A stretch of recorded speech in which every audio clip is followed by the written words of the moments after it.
Udara pagi ini terasa berat, seolah ikut menekan dadaku yang masih sering sesak. 40 hari. Angka itu berputar-putar di kepalaku sejak aku membuka mata, mengalahkan sisa-sisa kantuk dari obat penenang yang masih membebaniku.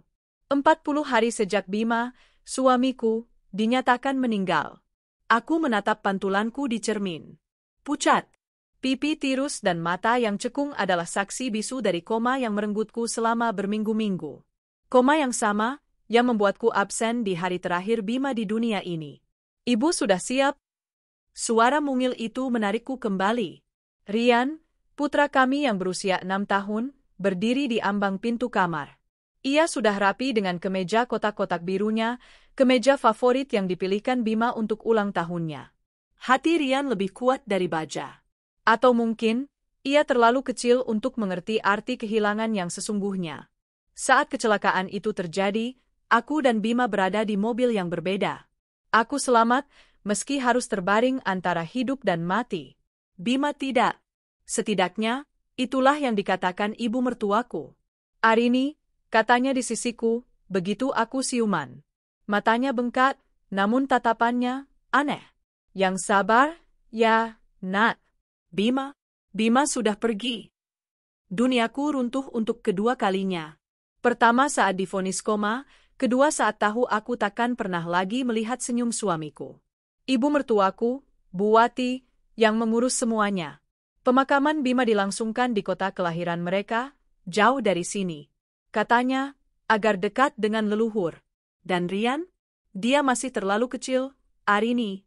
Jangan sampai trauma. Begitu alasan Bu Wati mengapa Rian tidak diajak melihat ayahnya untuk yang terakhir kali. Aku menelan semua itu, meski hatiku remuk. Sakit fisik dan kehilangan membuatku tak berdaya. Tapi tidak hari ini. Hari ini, tepat 40 hari. Aku sudah cukup pulih untuk berjalan, untuk menuntut hakku sebagai seorang istri. Hak untuk menabur bunga dan memanjatkan doa di atas pusara suamiku. Sudah, sayang, jawabku pada Rian, mengusap rambutnya. Kita akan bertemu ayah hari ini. Ayah ada di surga, kan, Bu? Aku memaksakan senyum. Benar, sayang. Kita akan kirim doa untuk ayah di rumah nenek, ya. Bu Wati sudah berjanji. Setelah aku memohon, lebih tepatnya setengah memaksa, lewat telepon tadi malam, ia akhirnya setuju akan mengantarku ke makam Bima hari ini. Perjalanan ke kota mertuaku memakan waktu 2 jam. Rian tampak bersemangat, mungkin karena ini perjalanan jauh pertamanya sejak aku sakit. Ia berceloteh tentang sekolahnya, tentang mainan barunya, dan aku berusaha mendengarkan, meski pikiranku melayang ke Bima. Ibu, lapar? Rengek Rian saat kami memasuki batas kota. Baik, kita cari makan siang dulu, ya. Baru kita ke rumah nenek. Aku melihat sebuah restoran keluarga yang tampak teduh di pinggir jalan utama. Kita makan di sana saja, putusku. Restoran itu tidak terlalu ramai. Kami memilih meja di dekat jendela kaca besar yang menghadap ke area parkir dan jalan raya. Setelah memesan makanan, aku membiarkan Rian bermain dengan mobil-mobilan kecil yang dibawanya, sementara aku menatap keluar jendela, mempersiapkan hati. Apa yang akan kurasakan saat melihat gundukan tanah itu nanti? Marah? Sedih? Atau sekadar hampa? Ibu? Sebentar ya, sayang, makanan. Ibu, lihat. Rian tiba-tiba berdiri di kursinya, jari telunjuknya yang mungil menempel di kaca jendela. Napasnya terengah. Lihat apa? Itu ayah. Jantungku serasa berhenti berdetak. Rian, jangan bercanda. Ayah kan? Itu ayah, ibu. Ayah kok masih hidup? Aku mengikuti arah telunjuk Rian.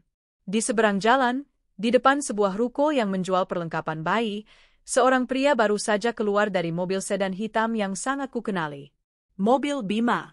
Pria itu, langkahnya, posturnya, caranya menyibakkan rambut ke belakang. Itu Bima. Napasku tercekat di tenggorokan. Kaca jendela ini seolah menjadi layar televisi yang menayangkan adegan paling mustahil. Pria itu tertawa, lalu berbalik untuk membukakan pintu penumpang. Seorang wanita muda keluar. Sangat muda, mungkin baru awal 20-an.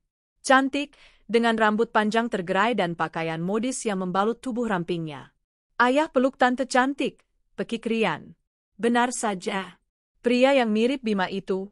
Tidak, itu memang Bima, merangkul pinggang wanita itu dengan mesra. Mereka tertawa bersama, lalu Bima mengecup kening wanita itu sebelum keduanya masuk ke dalam toko perlengkapan bayi. Darahku serasa surut dari wajah. Restoran ini mendadak berputar. Ibu? Ibu kenapa? Rian mengguncang lenganku. Bukan itu bukan ayah, desisku, lebih untuk meyakinkan diriku sendiri. Itu orang mirip, sayang. Cuma mirip. Tapi itu mobil ayah, Bu. Rian hafal? Aku tahu. Aku juga hafal. Pelayan. Bungkus saja, teriakku, membuat beberapa pengunjung menoleh. Aku tak bisa berpikir. Tanganku gemetar hebat saat membayar di kasir. Apakah suamiku yang sudah mati hidup lagi? Apakah aku berhalusinasi? Sisa efek obat? Kita harus kejar, Bu. Itu ayah. Rian menarik-narik tanganku. Tidak, bentakku, terlalu keras. Rian terkejut. Aku menarik napas, mencoba menenangkan diriku yang bergetar hebat. Maaf, sayang. Kita harus ke rumah nenek dulu. Nanti kita bicara, ya? Aku bergegas menarik Rian ke mobil. Saat aku menoleh kembali ke ruko itu, mobil sedan hitam itu sudah tidak ada. Mereka sudah pergi. Sepanjang sisa perjalanan 10 menit menuju rumah mertuaku, aku membisu. Jantungku berdebar tak karuan. Kepalaku pening. Apa yang baru saja kulihat? Kebingungan, syok, dan secercah amarah yang tak kupahami mulai menjalari hatiku. Rumah mertuaku tampak sama. Tenang, namun terasa dingin. Bu Wati menyambut kami di teras dengan senyum yang dipaksakan. Akhirnya kalian sampai. Rian, cucu nenek, sapanya, mencoba memeluk Rian, namun Rian bersembunyi di balik kakiku. Ibu, aku mau langsung ke makam, kataku tanpa basa-basi. Aku harus memastikan. Aku harus melihat gundukan tanah itu dengan mata kepalaku sendiri. Senyum Bu Wati langsung luntur. Ia menghela napas panjang. Arini, ini sudah sore. Kamu juga pasti capek habis perjalanan. Besok saja, ya? Tidak, Bu. Aku mau sekarang. Tepat 40 harinya, desakku. Ayahmu juga lagi tidak enak badan di dalam, katanya lagi, mencari-cari alasan. Lagi pula, makamnya itu jauh, harus ke atas bukit. Kamu kan baru sembuh. Nanti kamu pingsan di sana. Aku kuat, Bu. Tolong antar aku. Nada suaraku mulai meninggi. Kenapa kamu memaksa sekali, sih? Suara Bu Wati ikut menajam. Sudah dibilang besok, ya besok. Kamu ini baru sembuh sakit, jangan aneh-aneh. Tidak baik ke makam sore-sore begini, Pamali. Amarahku tersulut. Pamali? Atau memang ada yang ibu sembunyikan? Jaga bicaramu, Arini. Tadi aku melihat Bima, ucapku lirih, menguji reaksinya. Wajah Bu Wati seketika memucat, meski hanya sepersekian detik. Ia cepat-cepat menguasai diri. Apa maksudmu? Kamu ini pasti masih syok. Bima sudah meninggal. Aku melihatnya di restoran. Rian juga lihat. Dia bersama perempuan lain. Dia memeluk perempuan lain. Suaraku pecah. Bu Wati mendengus pelan, lalu memasang ekspresi iba. Ya Tuhan, Arini, itu pasti hanya orang yang mirip. Kasihan sekali kamu. Saking rindunya kamu sama Bima, sampai kamu berhalusinasi. Ia menatapku seolah aku ini orang gila yang menyedihkan. Sudahlah, kamu pasti lelah. Masuk dulu, minum teh hangat. Soal ziarah, kapan-kapan saja kalau kamu sudah benar-benar sehat. Kapan-kapan? Rian besok sekolah, Bu. Kami tidak bisa menginap, kataku dingin. Oh, ya sudah. Kalau begitu pulanglah. Istirahat di rumahmu, usirnya secara halus. Bahaya kalau kamu masih sakit tapi keluyuran begini. Aku menatap perempuan tua di depanku. Ibu dari pria yang kucintai. Ada kebohongan besar di matanya. Aku bisa merasakannya. Alasan, Pamali, larangannya untukku pergi ke makam, dan reaksinya saat aku menyebut nama Bima. Semuanya terasa salah. Baik, Bu. Kami pulang, kataku, menarik tangan Rian. Aku percaya pada apa yang kulihat. Aku percaya pada teriakan putraku. Dalam perjalanan pulang, aku membatalkan niatku untuk berziarah. Aku tak lagi ingin menangisi sebuah makam. Aku harus mencari sebuah kebenaran. Jika suamiku memang masih hidup, maka siapa, atau apa, yang sebenarnya telah mereka kubur 40 hari yang lalu? Perjalanan pulang terasa 1000 kali lebih lama. Rian, yang biasanya riuh, kini terdiam di kursinya. Ia pasti merasakan getaran amarah dan kebingungan yang menguar dari tubuhku.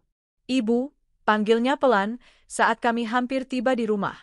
Iya, sayang, jawabku, berusaha melembutkan suara. Kenapa nenek bohong? Tadi itu kan ayah. Kenapa ayah peluk tante itu? Ayah jahat, ya? Aku menelan ludah. Bagaimana aku bisa menjelaskan pengkhianatan orang dewasa pada logika seorang anak 6 tahun? Ibu juga belum tahu, sayang. Tapi ibu janji, ibu akan cari tahu kebenarannya. Untuk sekarang, ini rahasia kita berdua, ya? Jangan cerita ke siapa-siapa dulu, bahkan ke nenek. Rian mengangguk patuh, meski matanya masih penuh tanda tanya. Setibanya di rumah, aku langsung memandikan Rian dan menidurkannya lebih awal. Aku butuh waktu sendirian. Aku butuh berpikir. Rumah ini terasa asing. Setiap sudut yang dulu menyimpan kenangan manis bersama Bima, kini terasa seperti tempat kejadian perkara. Foto pernikahan kami di dinding ruang tamu, Bima tersenyum lebar, memelukku, terasa seperti sebuah ejekan. Aku duduk di ruang kerja, mencoba menenangkan debar jantungku. Halusinasi.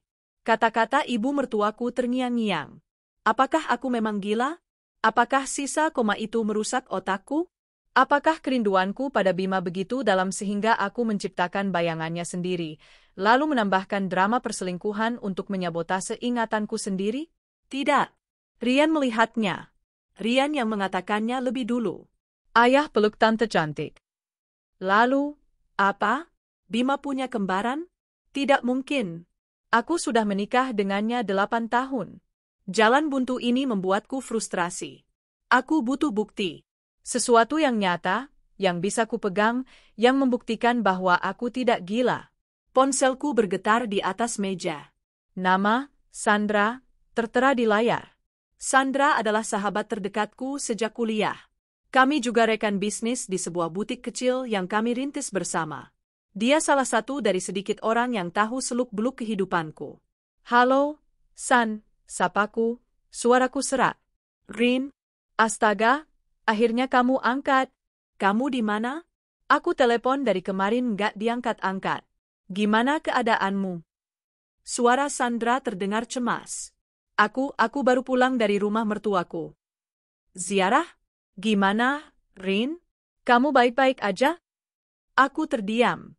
Haruskah aku menceritakannya? Haruskah aku terdengar seperti wanita gila di telepon? Rin, kamu masih di situ? San, aku ready?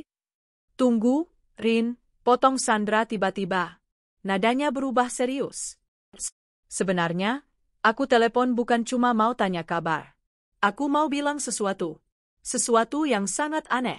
Aku takut ini bikin kamu shock, tapi kamu harus tahu. Jantungku mulai berdebar lagi, kali ini dengan firasat buruk. Ada apa? Aku lagi di Bandung. Ada pameran supplier kain, ingat kan? Dan kemarin. Rin, tolong jangan marah, aku kayaknya lihat Mas Bima. Darahku serasa membeku. Apa? Aku tahu. Gila, kan? Aku pikir aku salah lihat.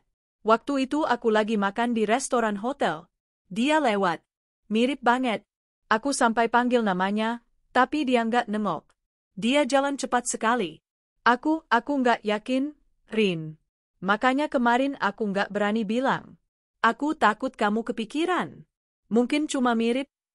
Dia nggak sendiri, kan? Tanyaku dingin. Sandra terdiam di seberang sana. Kamu kok tahu? Dia sama perempuan muda, kan? Cantik. Iya, jawab Sandra pelan. Mereka masuk ke lobi hotel.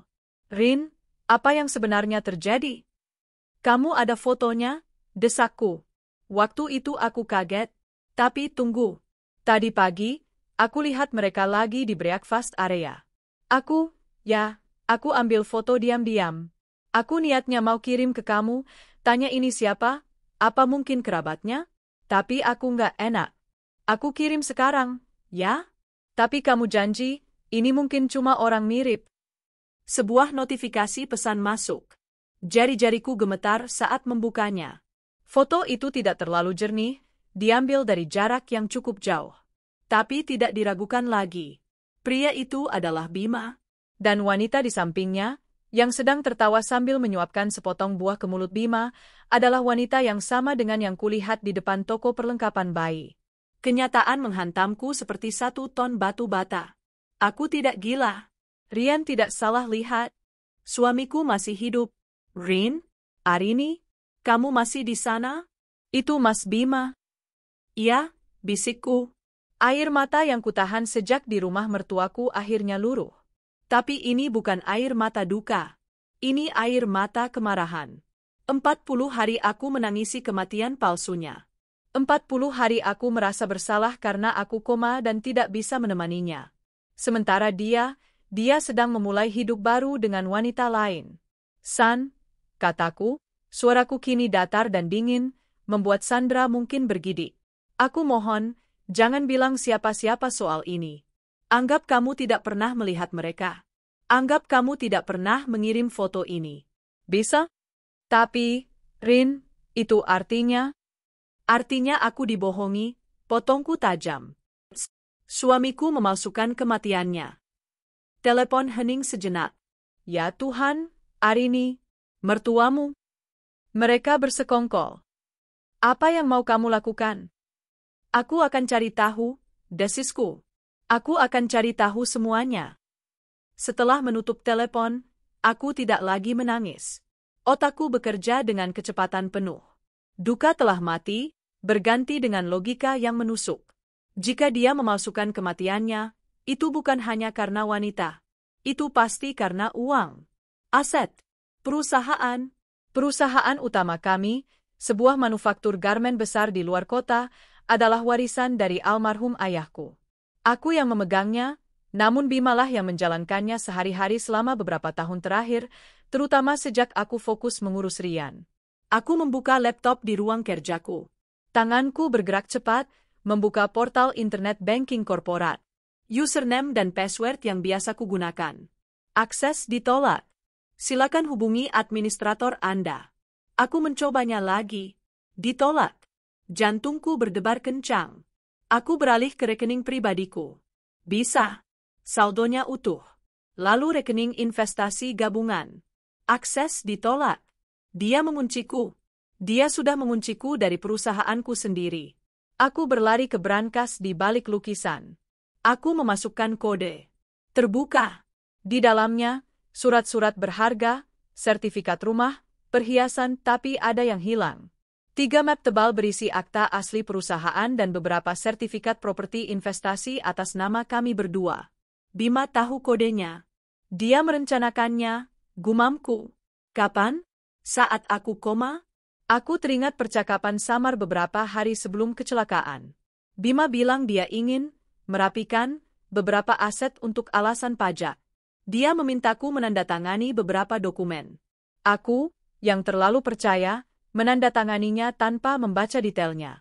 Aku sedang sibuk mempersiapkan pesta ulang tahun Rian. Bodoh. Aring. Aku memukul keningku sendiri. Dia memanfaatkanku. Dia memanfaatkan kepercayaanku. Dia menunggu saat aku tak berdaya, untuk mengeksekusi rencananya. Kecelakaan itu, jangan-jangan kecelakaan itu juga bagian dari rencana? Aku merosot ke lantai. Skala pengkhianatan ini terlalu besar.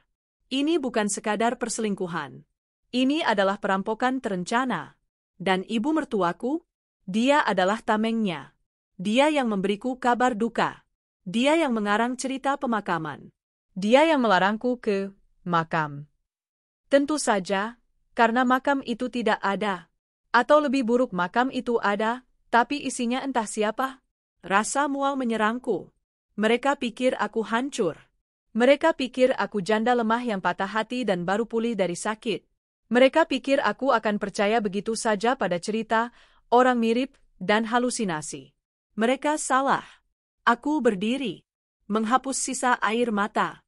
Aku menatap pantulanku di layar laptop yang gelap. Wanita di cermin itu bukan lagi Arini yang sedang berduka. Wanita itu adalah Arini yang akan berperang. Kalian ingin aku percaya kau sudah mati, Bima? Bisikku pada foto pernikahan kami. Baik, anggap saja begitu. Aku meraih ponselku dan menelepon pengacara pribadiku. Pak Haris, selamat malam. Maaf mengganggu, kataku dengan suara setenang mungkin. Saya butuh bantuan Anda. Besok pagi, kita perlu mengaudit seluruh aset saya. Ya, seluruhnya. Saya curiga ada penggelapan besar-besaran di perusahaan. Malam itu, aku tidak tidur. Aku duduk di ruang kerja, ditemani foto Bima yang tersenyum dari bingkai perak, dan laptop yang menyajikan bukti digital pengkhianatannya. Tak ada air mata. Yang ada hanya rasa dingin yang menusuk, yang menajamkan pikiranku hingga ke tingkat yang tidak pernah kubayangkan sebelumnya. Mereka, Bima dan ibunya, telah membuat satu kesalahan fatal. Mereka meremehkanku. Mereka pikir koma telah melemahkan otakku. Mereka pikir duka akan membutakanku. Mereka salah besar. Pukul 5:30 pagi, aku membangunkan Rian. Sayang, bangun. Hari ini ibu antar sekolah, ya. Tapi kan masih pagi sekali, Bu. Rengeknya, masih mengantuk. Kita sarapan bubur ayam di depan komplek dulu, bujukku. Rutinitas. Itulah yang kubutuhkan. Aku harus terlihat normal. Aku harus menjadi Arini yang sama di mata dunia, seorang ibu, seorang janda yang baru pulih, yang sedang berjuang menata hidup. Setelah mengantar Rian ke gerbang sekolah, aku tidak pulang. Aku langsung menuju sebuah gedung kantor di pusat kota. Pukul 8 pagi, aku sudah duduk di ruang tunggu kantor pengacara Haris Serekan. Pak Haris, sapaku begitu dipersilakan masuk. Pak Haris, seorang pria parubaya yang tenang dan telah lama menjadi kepercayaan ayahku, menatapku dengan iba. Bu Arini, saya turut berduka cita sedalam-dalamnya atas kepergian Pak Bima. Saya juga sangat bersyukur ibu sudah pulih. Terima kasih, Pak, jawabku datar. Tapi kedatangan saya ke sini bukan untuk itu. Saya datang sebagai klien, sebagai pemilik perusahaan. Ekspresi Pak Haris sedikit berubah, menangkap nada bisnis dalam suaraku. Saya butuh Bapak melakukan dua hal. Pertama, audit penuh atas seluruh aset saya, pribadi dan perusahaan. Kedua, aku berhenti sejenak, saya ingin menyewa penyelidik swasta. Pak Haris meletakkan pulpennya. Bu Arini, ini permintaan yang tidak biasa. Apa ada masalah? Apa Pak Bima meninggalkan utang? Saya tidak tahu apa yang dia tinggalkan, Pak. Karena itu saya butuh audit. Tadi malam, saya tidak bisa mengakses rekening korporat. Sama sekali. Dan beberapa map akta penting hilang dari brankas saya. Mata Pak Haris menyipit. Sejak kapan ibu tidak bisa mengakses? Saya baru mencobanya tadi malam. Saya koma sejak hari kecelakaan itu. Saya baru sadar kemarin. Saya mengerti, katanya, kini sepenuhnya serius. Ini mengkhawatirkan. Soal penyelidik swasta? Ini adalah bagian yang sulit. Aku tidak bisa mengatakan, saya mau melacak suami saya yang pura-pura mati. Aku mengambil napas. Saat saya di rumah mertua kemarin, ada kejadian aneh. Saya melihat seseorang yang sangat mirip dengan Bima. Sangat mirip, sampai putra saya mengira itu ayahnya. Ibu mertua saya bilang saya halusinasi. Sangat bisa dimengerti, Bu. Phantom shifting. Itu gejala psikologis yang wajar dialami orang yang berduka. Saya juga berpikir begitu, aku berbohong dengan lancar. Tapi kemudian, teman saya, Sandra, yang sedang di Bandung, mengirim foto ini. Aku menyodorkan ponselku. Foto buram Bima dan Vina di area sarapan hotel. Sandra bilang, dia pikir itu kerabat Bima. Tapi saya tidak punya kerabat seperti itu. Pria ini, kemiripannya membuat saya tidak tenang. Pak, saya tidak bisa tidur. Aku memainkan peranku. Janda yang bingung, yang mungkin paranoia, yang butuh kepastian. Saya tidak mau tahu dia siapa. Saya hanya ingin tahu dia bukan Bima, kan? Saya perlu mengakhiri keraguan ini agar saya bisa berduka dengan tenang. Dan saya ingin tahu siapa wanita di sampingnya. Pak Haris menatap foto itu lama. Saya mengerti, Bu. Ini memang meresahkan. Baik, saya kenal seseorang. Sangat profesional, sangat diskret. Namanya Pak Tora. Dia bisa menangani ini. Saya akan atur pertemuannya. Satu hal lagi, Pak Haris, kataku sebelum berdiri. Semua ini, audit, penyelidik, harus berjalan di bawah radar. Tidak boleh ada yang tahu. Terutama ibu mertua saya. Kenapa, Bu? Ibu Wati sedang berduka. Dia juga rapuh. Saya tidak ingin menambah bebannya dengan halusinasi saya ini. Saya akan tangani ini sendiri. Anggap saja ini bagian dari proses pemulihan saya. Pak Haris mengangguk, tampak memaklumi. Tentu, Bu Arini. Saya jamin kerahasiaannya. Siang itu juga, aku bertemu Pak Tora di sebuah kafe terpencil. Dia pria yang tidak banyak bicara, matanya tajam. Ini fotonya, kataku. Saya ingin tahu identitas pria ini, identitas wanita ini, di mana mereka tinggal, apa hubungan mereka, dan apa yang mereka lakukan di Bandung. Pria ini sangat mirip almarhum suami Anda, katanya, tidak bertanya, hanya menyatakan fakta. Dia sudah dibrief oleh Pak Haris. Itulah masalahnya. Tolong cari tahu. Baik, Bu. Saya juga perlu data almarhum suami Anda. KTP, foto yang lebih jelas, dan data Ibu Wati. Aku menyerahkan semua yang dia minta. Langkah keduaku adalah menenangkan musuh. Aku harus membuat mereka percaya aku masih dalam genggaman mereka. Dalam perjalanan pulang, aku berhenti. Tanganku gemetar saat menekan nomor Bu Wati. Ini adalah pertunjukan terpenting dalam hidupku. Telepon berdering 3 kali. Halo? Suara Bu Wati terdengar ketus. Ibu, ini Arini. Hening sejenak. Ada apa lagi? Ibu? Arini? Arini mau minta maaf. Aku mulai terisak. Aku memaksakan air mata, memanggil semua rasa sakit dan pengkhianatan itu ke permukaan, mengubahnya menjadi tangisan seorang wanita yang hancur. Arini minta maaf soal kemarin, Bu. Arini sepertinya memang kacau. Efek obat dan rasa kangen sama Mas Bima. Aku mendengar Bu Wati menghela napas di seberang sana. Napas lega. Ya sudah, katanya, nadanya sedikit melunak. Ibu tahu kamu pasti syok. Makanya, jangan aneh-aneh dulu. Fokus pulihkan badanmu. Iya, Bu. Benar kata Ibu. Itu pasti cuma orang mirip. Mana mungkin Mas Bima maafkan Arini, Bu. Arini janji nggak akan ungkit-ungkit soal makam dulu. Arini mau fokus sembuh, buat Rian. Nah, begitu lebih baik. Jaga Rian. Kasihan dia, jangan kamu buat takut dengan ceritamu yang aneh-aneh. Katanya. Iya, Bu. Terima kasih sudah mengerti Arini. Aku menutup telepon. Tanganku terkepal erat hingga buku-buku jariku memutih. Permainan dimulai, Bu Wati. 2 hari berikutnya adalah yang terpanjang dalam hidupku. Aku menjalani rutinitas.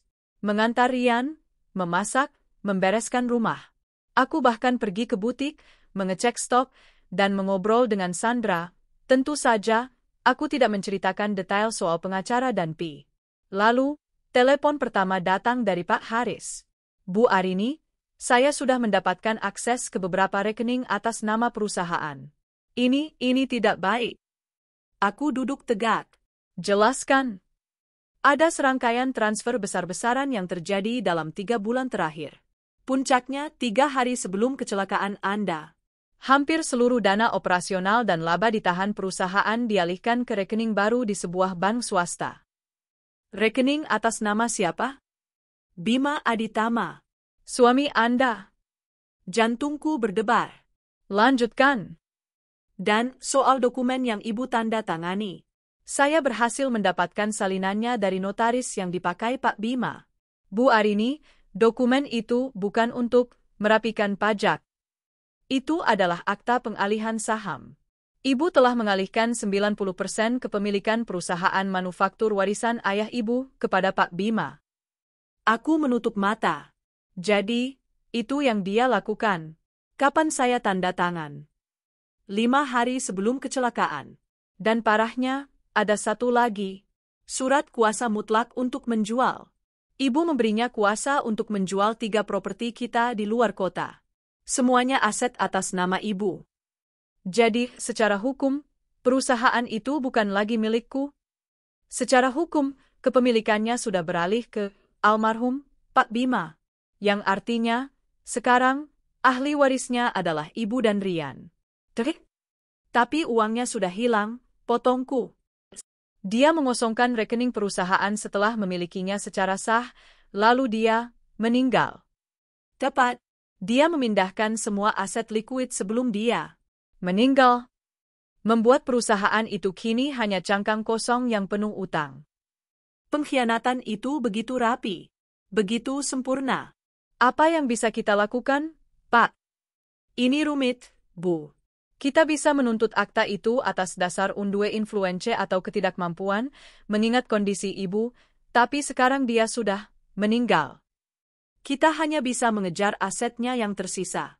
Tapi jika asetnya sudah dialihkan, ini akan sangat sulit. Jangan khawatir soal itu, Pak. Terus gali. Cari kemana uang itu pergi. Cari rekening baru itu. Tepat saat aku menutup telepon, pesan dari Pak Tora masuk. Isinya hanya sebuah alamat di Surabaya, dan satu set foto. Foto-foto itu jernih. Bima, tertawa di teras sebuah rumah mewah di kawasan elit. Vina, Pak Tora sudah mendapatkan namanya, sedang bergelayut manja di lengannya. Perut Vina tampak sedikit membuncit. Hamil. Dia tidak hanya mengambil uangku. Dia mengambil masa depanku untuk membangun masa depan baru dengan wanita lain. Pesan kedua dari Pak Tora, Vina Wijaya. 24 tahun. Mantan sekretaris di kantor cabang Bandung. Rekening atas namanya menerima transfer senilai 5 miliar rupiah dari rekening baru suamimu 2 hari sebelum kecelakaan. Pesan ketiga, rumah mewah di Surabaya itu dibeli tunai. Atas nama, Wati, ibu mertua Anda. Aku tertawa. Tawa kering tanpa humor. Luar biasa. Jadi dia mengamankan wanita simpanannya, dan dia mengamankan ibunya. Rumah yang kubelikan untuk mertuaku di kota asalnya mungkin hanya uang jajan bagi mereka. Rumah baru yang mewah ini adalah hadiah utamanya. Mereka bersekongkol. Mereka semua bersekongkol. Aku menatap foto Bima dan Vina yang sedang tertawa bahagia. Aku melihat foto rumah mewah atas nama Bu Wati. Kalian pikir kalian aman karena aku percaya Bima sudah mati? Kalian pikir aku bodoh? Kalian pikir aku akan menangis dan meratapi nasib? Baik, gumamku pada layar ponsel. Aku mengikuti alur kejahatan mereka. Diam-diam, aku akan mengurus semuanya. Aku kembali menelepon Pak Haris. Pak Haris, kita ubah strategi. Jangan gugat aktanya dulu. Itu akan membuat mereka waspada. Lalu, apa rencana ibu? Pak Bima sudah meninggal, kan? Berarti, sebagai istri sah, saya adalah ahli waris utamanya bersama anak saya Rian. Benar, Bu. Tapi asetnya sudah dialihkan? Saya tidak peduli aset yang dialihkan atas nama Vina. Itu urusan nanti. Saya peduli pada aset yang dialihkan atas nama Bima Aditama. Aku menekan nama itu. Perusahaan itu. 90% saham itu. Secara hukum, setelah dia meninggal, saham itu kembali ke siapa? Pak Haris terdiam sejenak. Kembali ke ahli warisnya, yaitu ibu dan Rian. Tapi perusahaannya sudah kosong. Tidak masalah, kataku dingin. Saya mau Bapak urus surat keterangan waris secepatnya. Saya mau EUPS. Saya mau mengambil alih kembali perusahaan itu, cangkang kosong itu, sebagai janda dari almarhum Bima Aditama. Tapi untuk apa, Bu? Karena Bima dan ibunya ingin dia mati. Aku akan kabulkan keinginan mereka. Aku akan bertindak sebagai janda yang sah, yang mengambil alih sisa-sisa peninggalan suaminya. Aku akan masuk ke perusahaan itu, dan dari dalam, aku akan melacak setiap rupiah yang dia curi. Langkah pertamaku adalah mengambil kembali apa yang menjadi milikku, menggunakan kematian palsunya sebagai senjataku. Langkah kedua? Aku menatap foto rumah mewah di Surabaya. Pak Haris, kataku lagi, tolong cek juga sertifikat rumah yang saya belikan untuk ibu mertua saya di kota asalnya. Cek status kepemilikannya. Saya membelinya, tapi saya lupa atas nama siapa. Baik, Bu. Jika itu atas nama saya, segera siapkan proses penjualannya. Bu Wati ingin bermain aman dengan rumah baru di Surabaya atas namanya? Baik. Mari kita lihat bagaimana reaksinya saat rumah lamanya yang nyaman, yang kuberikan padanya, tiba-tiba berpindah tangan. Aku tidak akan menyentuh mereka. Aku tidak akan mendatangi mereka. Aku akan mengambil kembali milikku, satu persatu, dari balik bayangan. Dan mereka tidak akan tahu apa yang menghantam mereka, sampai semuanya terlambat. 2 minggu berlalu dalam kabut kepalsuan. Di luar, aku adalah Arini, sang janda yang berduka. Aku mulai mengenakan pakaian berwarna gelap, hitam, abu-abu, biru tua. Wajahku, yang memang masih pucat pasca koma, kubiarkan tanpa riasan. Lingkaran hitam di bawah mataku menjadi properti terbaikku. Aku bahkan memaksa diriku untuk mulai beraktivitas. Aku mengantar Rian sekolah, menyapa orang tua lain dengan senyum tipis yang penuh duka. Aku kembali ke butikku dengan Sandra, duduk di ruang belakang, membiarkan dia mengurus operasional sementara aku hanya menatap kosong ke laptop, memainkan peran sebagai wanita yang kehilangan semangat hidupnya. "Kamu yakin sudah siap, Rin?" tanya Sandra, meletakkan segelas teh hangat di mejaku. "Aku harus, San," jawabku lirih, suara yang sengaja kuserakkan. "Demi Rian." "Kalau aku terus begini, Rian bagaimana?" Sandra memelukku. "Kamu kuat. Aku tahu kamu kuat." Aku membalas pelukannya, menahan rasa bersalah karena telah membohonginya. Tapi ini perlu. Semakin sedikit yang tahu, semakin aman rencanaku. Di dalam, di balik topeng rapuh itu, aku adalah mesin yang bekerja tanpa henti. Setiap pagi, setelah Rian berangkat sekolah, Arini yang berduka akan mampir ke kafe yang tenang, memesan kopi, dan duduk di sudut. Dan di sanalah, Arini sang eksekutor, mengambil alih. Aku membuka laptop khusus yang kubeli tunai, menggunakan jaringan hotspot pribadi. Di laptop itu, aku berkomunikasi dengan Pak Haris dan Pak Tora. "Surat keterangan waris sudah terbit, Bu," lapor Pak Haris melalui email terenkripsi. "Secara hukum, Ibu dan Rian adalah ahli waris tunggal dari almarhum Bima Aditama." "Bagus," balasku. "Bagaimana dengan rumah itu?" "Seperti dugaan Ibu. Sertifikat rumah yang ditempati Ibu Wati di kota asalnya 100% atas nama Ibu Arini." Aku tersenyum tipis. Bima dan ibunya begitu sibuk mengurus pengalihan aset perusahaan sehingga mereka lupa pada hadiah kecil yang kuberikan bertahun-tahun lalu. Mereka pikir aku terlalu bodoh untuk mengingatnya. "Jual, perintahkan aku." "Segera. Saya tidak butuh harga tinggi. Saya butuh penjualan cepat dan pembeli yang tegas." "Berikan bonus besar untuk agen yang bisa menyelesaikannya minggu ini." "Baik, Bu." Langkah keduaku adalah perusahaan, cangkang kosong yang kini secara ironis kembali menjadi milikku. Aku mengadakan rapat umum pemegang saham luar biasa, RUPSLB, darurat. Tempatnya bukan di kantor pusat yang mewah, yang mungkin sudah disita bank karena utang yang sengaja diciptakan Bima, melainkan di kantor notaris Pak Haris. Aku datang, tentu saja, dengan pakaian hitam-hitamku. Aku tampak tersesat dan bingung.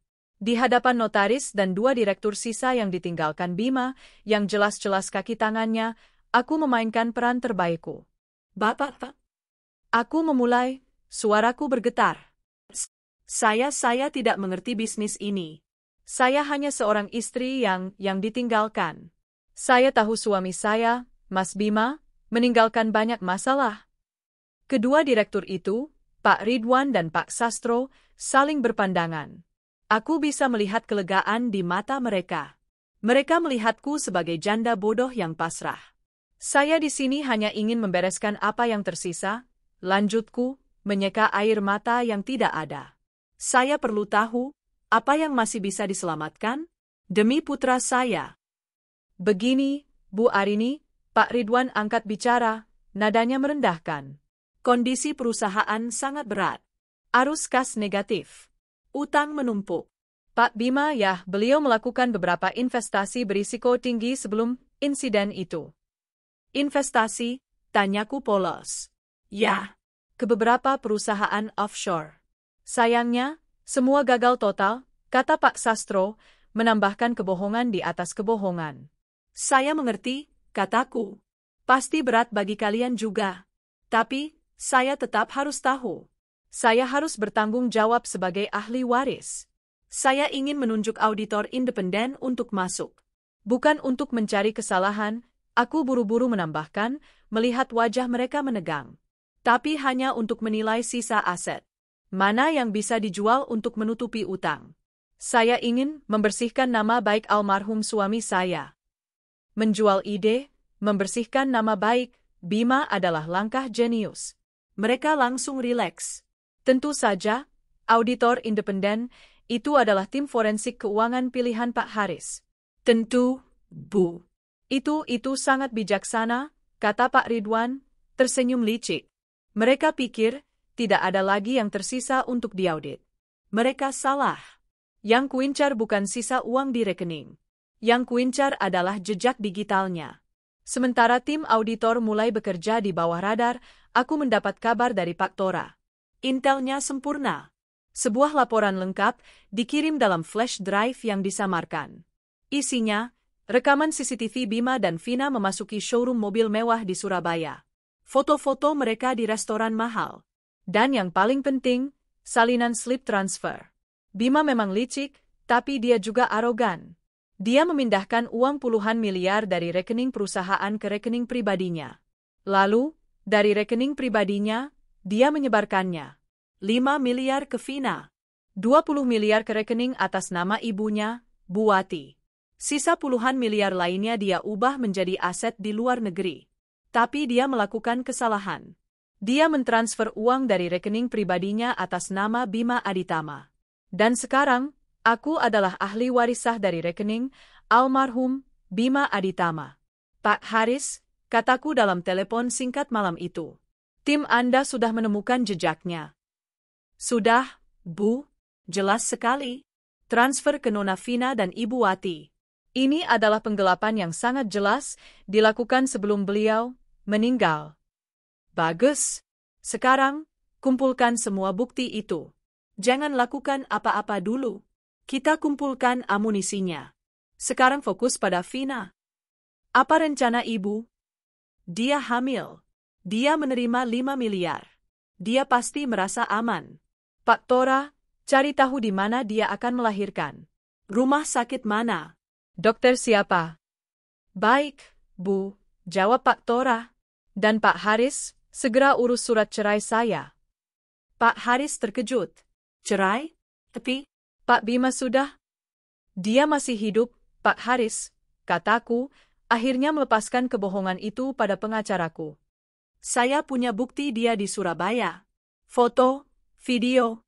Dia memasukkan kematiannya untuk lari dengan wanita itu dan uang saya. Hening panjang di telepon. Ya Tuhan, bisik Pak Haris. Ini bukan hanya kasus perdata. Ini pidana berat. Pemalsuan dokumen, penggelapan, penipuan. Saya tahu. Tapi saya tidak mau dia dipenjara. Apa?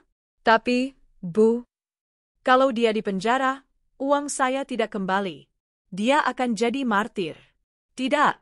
Saya mau dia hancur secara finansial. Saya mau dia dan wanita itu merasakan bagaimana rasanya tidak punya apa-apa.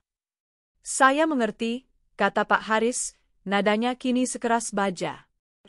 Kita akan urus perceraian in absentia dengan alasan penelantaran dan perselingkuhan, menggunakan bukti foto dari Pak Tora. Dan kita akan ajukan gugatan penyitaan aset yang ditransfer secara ilegal itu. Lakukan, kataku. 3 hari kemudian, kabar baik pertama datang. Rumah mertua ibu sudah laku, kata Pak Haris. Pembelinya investor properti. Dia setuju membeli di bawah harga pasar dengan syarat serah terima kunci bisa dilakukan hari ini. Sempurna, kataku. Pembeli sudah mentransfer dana. Dan dia sudah mengirim orang-orangnya untuk mengamankan properti. Bagus, biarkan dia yang mengurusnya.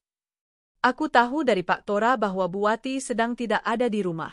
Dia sedang di Surabaya, mungkin sedang mengagumi rumah barunya yang mewah atau mengelus perut buncit Vina. Dia tidak tahu bahwa surga kecil yang kuberikan padanya kini bukan lagi miliknya. Aku sedang menemani Rian mengerjakan PR menggambar ketika ponselku berdering. Nomor tak dikenal. Tapi aku tahu siapa ini. Aku menyalakan mode speaker dan perekam suara. Halo? Arini, Kamu di mana?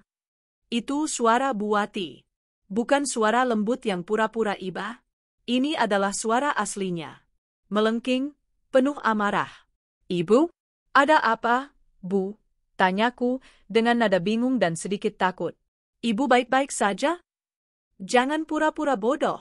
Kenapa rumah ibu diganti kuncinya? Kenapa ada preman-preman di depan rumah ibu? Rumah? Rumah yang mana, Bu? Aku bertanya dengan polos. Rumah ibu. Rumah yang ibu tinggali selama ini. Mereka bilang rumah ini sudah dijual. Kamu yang jual, kan? Dasar anak kurang ajar. Aku mengambil napas, berpura-pura terisak. Ibu, Arini? Arini butuh uang, Bu. Butuh uang? Kamu pikir ibu tidak butuh tempat tinggal? Maaf, Bu, tapi perusahaan Mas Bima bangkrut. Dia ninggalin banyak utang. Arini? Arini harus jual aset Arini. Dan rumah itu sertifikatnya atas nama Arini. Hening. Aku bisa membayangkan wajahnya memerah karena marah dan terkejut. Dia pasti baru sadar akan keteledorannya. Kamu tega melakukan ini sama ibu? Suaranya kini bergetar, mencoba memanipulasiku dengan rasa bersalah. Ibu ini mertuamu. Ibu dari suamimu yang sudah meninggal. Justru karena Mas Bima sudah meninggal, Bu, kataku, suaraku kini berubah dingin. Dingin sekali. Arini harus berjuang sendiri. Untuk Rian. Maaf, Bu. Arini harus menghidupi anak Arini. Permisi. Aku menutup telepon sebelum dia sempat membalas. Aku menatap Rian, yang menatapku bingung. Nenek marah ya, Bu. Aku mengusap kepalanya. Nenek cuma kaget, sayang. Ayo, selesaikan gambarmu. Aku kembali menatap ponselku. Serangan pertama berhasil. Mereka kaget. Mereka panik. Tapi mereka masih belum tahu apa yang sebenarnya terjadi. Mereka pikir aku, si janda bodoh, hanya panik menjual aset karena kehabisan uang. Mereka belum tahu bahwa aku tidak hanya menjual. Aku sedang mengambil kembali semuanya. Di Surabaya, di dalam rumah mewah yang dindingnya masih berbau cat baru, Bima Aditama sedang memijat kaki Vina di sofa beludru mereka yang mahal. Perut Vina sudah sangat buncit, hari perkiraan lahirnya tinggal menghitung minggu. Sedikit ke kiri, Mas. Ah iya, di situ, desah Vina manja. Bima tersenyum. Inilah hidup. Uang melimpah, istri muda yang cantik, dan seorang putra yang akan segera lahir. Kematian palsunya adalah ide paling brilian yang pernah ia pikirkan. Arini, dengan otaknya yang pasti masih terganggu pasca koma, tidak akan pernah. Ponselnya berdering nyaring. Nama, Ibu, tertera di layar. Ya, Bu. Bagaimana? Ibu sudah? Bim? Suara Bu Wati di seberang sana tidak seperti biasanya. Suara itu melengking, penuh kepanikan dan amarah. Rumah ibu dijual? Bima terlonjak. Apa? Dijual bagaimana? Dijual sama si Arini. Tadi ibu pulang, kunci sudah diganti. Ada orang-orang baru, mereka bilang mereka pemiliknya. Mereka punya suratnya. Arini menjualnya. Vina langsung duduk tegak. Ada apa, Mas? Bima mengabaikannya, tangannya terkepal. Sialan. Kenapa bisa dia jual? Mana ibu tahu? Ibu telepon dia menangis-nangis. Katanya dia bangkrut, kamu meninggalkan banyak utang, jadi dia terpaksa jual aset atas namanya.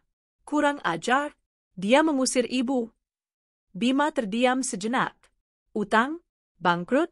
Dia hampir tertawa. Skenario yang dia ciptakan berjalan lebih baik dari yang dibayangkan. Tentu saja Arini panik. Perusahaan itu memang dia tinggalkan dalam kondisi utang besar setelah semua uangnya disedot. Sudahlah, Bu. Tenang, kata Bima, berusaha menenangkan ibunya dan dirinya sendiri. Tenang bagaimana? Itu rumah ibu. Ibu kan sudah punya rumah baru di sini. Rumah yang jauh lebih besar. Untuk apa ibu pikirkan rumah tua itu? Kata Bima, mulai jengkel. Tapi itu... Bu, dengar, potong Bima. Ini justru bagus. Biarkan saja dia. Biarkan dia menjual apa yang dia bisa jual. Itu artinya apa? Artinya dia percaya. Dia percaya aku mati. Dia percaya aku bangkrut. Dia sedang panik berusaha bertahan hidup. Dia tidak akan pernah mencari kita. Kita aman. Bu Wati terdiam di seberang sana, mencerna logika putranya. Jadi, kita biarkan saja. Tentu saja. Anggap saja itu biaya agar dia tidak curiga. Sekarang, ibu tutup teleponnya. Kemasi barang ibu yang masih di sana kalau bisa, lalu fokus saja menikmati rumah baru ibu. Jangan hubungi Arini lagi. Jangan beri dia perhatian. Dia janda bodoh yang sedang kehabisan uang. Titik. Bima menutup telepon dengan kasar. Dia jual rumah ibumu? Tanya Vina cemas. Hanya rumah tua. Bukan masalah. Bima tersenyum, kembali memijat kaki Vina. Itu justru membuktikan rencana kita sempurna. Dia sedang sibuk mengurus remah-remah, sementara kita memegang seluruh kuenya. Vina tersenyum lega. Kamu memang pintar, Mas. Aku tidak sabar menunggu putra kita lahir di istana ini. Mereka berdua tidak tahu, ribuan kilometer jauhnya, di sebuah kantor yang steril, sang janda bodoh sedang merencanakan untuk meruntuhkan istana itu. Jejaknya sempurna, Bu Arini. Aku duduk di seberang Pak Haris. Di meja di antara kami, terbentang diagram alur keuangan yang dilacak oleh tim auditor forensik. Seperti yang kita duga, lanjut Pak Haris. Total 75 miliar rupiah keluar dari rekening perusahaan ke rekening pribadi Pak Bima. Itu terjadi dalam 1 minggu saat ibu masih di rumah sakit. Jantungku berdenyut nyeri, tapi wajahku tetap tenang. Dari 75 miliar itu, dia pecah. 5 miliar ke rekening pribadi atas nama Vina Wijaya. 20 miliar ke rekening pribadi atas nama Wati, ibu mertua Anda. Sisanya, 50 miliar, dia transfer ke sebuah rekening di Singapura. Kita fokus ke yang 20 miliar, kataku. Tepat. 5 hari setelah menerima 20 miliar itu, rekening Ibu Wati melakukan 1 kali transfer besar, 19,8 miliar rupiah. Kemana? Ke rekening developer perumahan mewah di Surabaya. Itu adalah pembayaran lunas untuk rumah yang sekarang mereka tinggali. Aku tersenyum. Jadi, rumah itu dibeli dengan uang curian dari perusahaan. 100%. Dan karena perusahaan itu kini kembali menjadi milik ibu sebagai ahli waris, maka uang itu adalah uang ibu. Apa langkah kita, Pak? Kita tidak bisa langsung menyitanya begitu saja. Rumah itu atas nama Ibu Wati. Jika kita menuntut Ibu Wati, dia bisa mengelak, bilang itu hadiah dari putranya. Kita harus membuktikan bahwa sumber uang itu adalah ilegal, jelas Pak Haris. Kita akan mengajukan gugatan perdata atas perbuatan melawan hukum. Kita akan menuntut Ibu Wati dan ahli waris Pak Bima, yaitu diriku sendiri, dalam sebuah manuver hukum yang rumit untuk mengembalikan aset perusahaan yang digelapkan. Kita akan lampirkan bukti transfer ini. Apa tujuannya? Tujuan utamanya adalah mendapatkan penetapan sita jaminan konservatoir Beslak dari pengadilan atas rumah di Surabaya itu. Dengan penetapan itu, rumah itu dibekukan. Tidak bisa dijual, tidak bisa diagunkan, sampai kasus ini selesai. Saya mau lebih dari itu, Pak. Saya mau rumah itu kembali. Itu adalah proses akhirnya, Bu. Setelah sita jaminan dikabulkan, kita akan menangkan perkaranya. Rumah itu akan dilelang untuk membayar ganti rugi ke perusahaan, atau, lebih sederhana, diserahkan ke perusahaan sebagai ganti rugi. Berapa lama? Untuk mendapatkan sita jaminan, jika buktinya sekuat ini, bisa cepat. 1 minggu. Dan kita akan melakukannya diam-diam. Pengadilan akan mengeluarkan penetapan tanpa memanggil mereka terlebih dahulu untuk mencegah mereka memindahkan aset. Lakukan, kataku tegas. Saya mau mereka terus merasa aman. Saya mau mereka berpikir saya sibuk menjual panci di dapur. Untuk memperkuat sandiwaraku, aku melakukan langkah berikutnya. Aku menjual mobil mewahku, mobil yang penuh kenangan, dan menggantinya dengan mobil kota bekas yang jauh lebih murah. Aku bahkan mulai mencari informasi kontrakan kecil, dan aku, secara tidak sengaja, membocorkan hal ini pada Sandra. "Rin, kamu mau pindah?" tanyanya kaget saat kami di butik. "Aku sepertinya harus, San," kataku, membiarkan suaraku bergetar. Tagihan rumah ini besar. Dan aku dengar dari Pak Ridwan, Direktur Boneka Bima, utang Mas Bima di mana-mana. Aku takut rumah ini disita bank. Kabar itu menyebar. Seperti yang kuduga, tidak sampai 3 hari, aku tahu kabar itu sampai ke telinga yang tepat. Pak Ridwan pasti langsung melaporkannya. "Janda itu menjual mobilnya," kata Bima pada Vina, tertawa terbahak-bahak sambil membaca pesan dari Pak Ridwan. "Dia bahkan berencana pindah ke kontrakan. Dia benar-benar bangkrut." Surga mereka di Surabaya terasa semakin kokoh. Mereka kini sepenuhnya yakin bahwa Arini adalah masa lalu yang telah hancur. Sementara mereka tertawa, di sebuah pengadilan negeri, seorang hakim mengetukkan palu. Malam itu, Pak Haris meneleponku. "Sudah keluar, Bu?" "Apanya?" Penetapan sita jaminan. Sudah ditandatangani. Rumah mewah di Surabaya itu, secara hukum, sudah dalam pengawasan pengadilan. Mereka tidak bisa berbuat apa-apa lagi atas rumah itu. Aku menutup mata, merasakan gelombang kemenangan pertama yang sesungguhnya.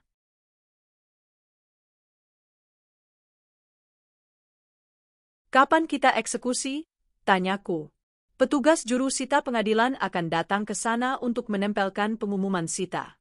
"Kapan Ibu mau?" Aku terdiam. Aku teringat laporan Pak Tora. Vina sudah mulai rutin ke rumah sakit. "Tunggu," kataku. "Jangan sekarang. Saya mau mereka berada di puncak kebahagiaan mereka." "Pak Tora, tolong awasi rumah sakit. Saya mau tahu kapan tepatnya bayi itu lahir." "Baik, Bu," jawab Pak Tora. "Kita akan berikan surat itu sebagai hadiah kelahiran putra mereka," kataku dingin. "Aku akan mengambil semuanya. Bukan hanya harta mereka, tapi juga kebahagiaan mereka. Sama seperti mereka mengambil kebahagiaanku saat aku terbaring tak berdaya." Di sebuah kamar VVIP sebuah rumah sakit swasta termewah di Surabaya, tawa Bima Aditama membahana. 3 jam yang lalu, Vina telah melahirkan seorang putra yang sehat. Sempurna. Seorang ahli waris untuk dinasti barunya. "Lihat dia, Bu." Bima menunjuk bayi mungil di dalam boks akrilik. Tampan sekali. Hidungnya sepertiku.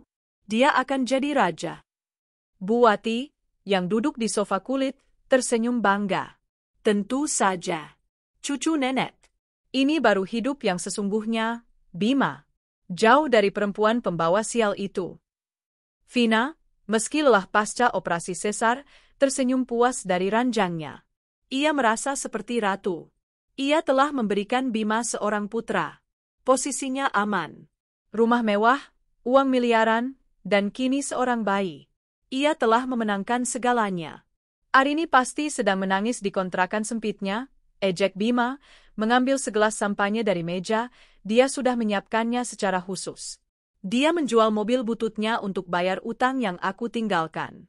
Bodoh sekali. Dia tidak tahu bahwa penderitaannya adalah fondasi istana kita. "Jangan bicarakan dia lagi, Mas," kata Vina manja. "Ini hari kita. Hari putra kita." "Kamu benar," kata Bima, mengangkat gelasnya. Untuk kita. Untuk kehidupan baru kita yang sempurna." Saat Bima hendak meneguk sampanyenya, ponselnya bergetar hebat di saku. Panggilan dari Pak Ridwan, kaki tangannya di perusahaan. "Ada apa, Ridwan?" kata Bima, sedikit jengkel karena diganggu. "Aku sedang sibuk." "Mas, gawat, Mas." Suara Ridwan terdengar panik. Ini gila." "Gila kenapa? Bicaralah yang jelas." Rumah baru Mas di Surabaya." Ada orang, banyak orang. Ada polisi, ada orang pakai seragam pengadilan. Mereka memasang spanduk besar di gerbang. Gelas sampahnya di tangan Bima nyaris jatuh. Spanduk apa? Bicara apa kamu? Rumah Mas disita? Dalam sita jaminan pengadilan negeri. Begitu tulisannya. Atas gugatan dari PT Gemilang Karsa. Darah Bima serasa surut dari wajahnya. Apa? Gugatan dari siapa? PT Gemilang Karsa. Perusahaan Mas? Tapi katanya yang mengajukan adalah direktur utama yang baru. Siapa? Siapa direktur utamanya? Ibu Arini, Mas? Napas Bima tercekat. Tidak mungkin, desisnya. Dia tahu. Mas Bima, cepat pulang. Mereka menyegel rumahnya. Bima menjatuhkan ponselnya. Ada apa, Mas? Tanya Vina, senyumnya langsung luntur. Bima? Kenapa, Nak? Tanya Buati, ikut berdiri. Arini, gumam Bima, matanya liar. Perempuan sialan itu. Dia tahu. Tahu apa? Mas, kamu bikin aku takut, pekit Vina. Aku harus ke rumah. Bima menyambar kunci mobilnya, tak mempedulikan Vina yang memanggil-manggil namanya. Perjalanan 20 menit dari rumah sakit ke kompleks elit itu terasa seperti neraka. Jantungnya berdebar kencang. Ini pasti kesalahan. Arini tidak mungkin secerdas ini. Dia pasti hanya panik dan pengacaranya yang bodoh salah langkah. Tapi saat mobilnya berbelok, pemandangan di depan matanya membenarkan segalanya. Rumah megah impiannya, istananya, kini tampak kotor. Di gerbang besinya yang mewah, terbentang spanduk putih besar dengan tulisan merah menyala, dalam sita jaminan pengadilan negeri. 2 orang petugas berseragam dan seorang juru sita dari pengadilan berdiri di depannya. Minggir, teriak Bima, melompat keluar dari mobil. Ini rumah saya. Siapa kalian? Beraninya kalian? Seorang pria berkemeja rapi yang tenang, yang Bima tidak kenali, melangkah maju. Itu Pak Haris. Selamat siang, sapa Pak Haris dengan dingin. Anda pasti Pak Bima Aditama, yang katanya sudah meninggal. Wajah Bima memucat. Siapa kamu? Saya Haris, kuasa hukum dari Ibu Arini dan juga kuasa hukum dari PT Gemilang Karsa. Saya tidak peduli. Lepaskan spanduk itu. Ini rumah atas nama ibu saya. Benar, kata Pak Haris, membuka sebuah map. Rumah yang dibeli lunas dengan uang senilai 19,8 miliar rupiah. Uang yang ditransfer dari rekening Ibu Wati. Uang yang ini dia berasal dari transfer 20 miliar rupiah dari rekening pribadi Anda. Pak Haris menunjukkan salinan slip transfer itu. Dan uang 20 miliar itu, lanjut Pak Haris, suaranya setajam pisau bedah, berasal dari rekening PT Gemilang Karsa yang Anda kuras 3 hari sebelum Anda memalsukan kematian Anda. Bima mundur selangkah. Dia tahu. Perempuan itu tahu segalanya. Ini jebakan. Ini hukum, Pak Bima. Rumah ini dibeli dengan uang hasil penggelapan dari perusahaan. Pengadilan telah mengabulkan permohonan sita jaminan kami. Rumah ini dibekukan sampai putusan akhir, yang sudah pasti, menyatakan rumah ini harus dikembalikan kepada perusahaan sebagai ganti rugi. Perusahaan itu milikku, raung Bima. Milik Anda dulu, koreksi Pak Haris, senyumnya tipis. Anda lupa satu hal, Pak. Anda meninggal. Dan sebagai ahli waris yang sah dari almarhum Bima Aditama, Ibu Arini kini adalah pemilik sah 100% dari PT Gemilang Karsa. Dia mengambil alih cangkang kosong yang Anda tinggalkan. Bima terhuyung. Dia seperti ditinju di ulu hati. Arini menggunakan kematiannya untuk melawannya. Dia tidak hanya mengambil rumahnya. Dia mengambil kembali perusahaannya. Perempuan licik. Saya rasa dia hanya belajar dari yang terbaik, balas Pak Haris. Dan klien saya menitipkan ini untuk Anda. Anggap saja hadiah atas kelahiran putra Anda. Pak Haris menyerahkan 2 bundel dokumen. Bundel pertama adalah salinan putusan pengadilan. Gugatan perdata atas penggelapan aset perusahaan. Di sana tertera nama Vina Wijaya, tergugat 2, atas penerimaan dana 5 miliar, dan Ibu Wati, tergugat 3, atas penerimaan dana 20 miliar. Kami akan mengejar setiap rupiah yang Anda curi, Pak Bima, termasuk yang Anda berikan pada simpanan Anda. Mata Bima membelalak. Uang Vina juga? Lalu dia membuka bundel kedua. Bundel yang lebih tipis. Itu, kata Pak Haris, adalah surat yang paling penting. Bima membacanya. Kop surat dari Pengadilan Agama. Akta cerai. Apa ini? Suaranya bergetar. Gugatan cerai Ibu Arini sudah inkrah. Sudah final dan berkekuatan hukum tetap. Dia menggugat Anda atas dasar perselingkuhan dan penelantaran dengan bukti foto-foto Anda di Bandung yang dikirim sahabatnya.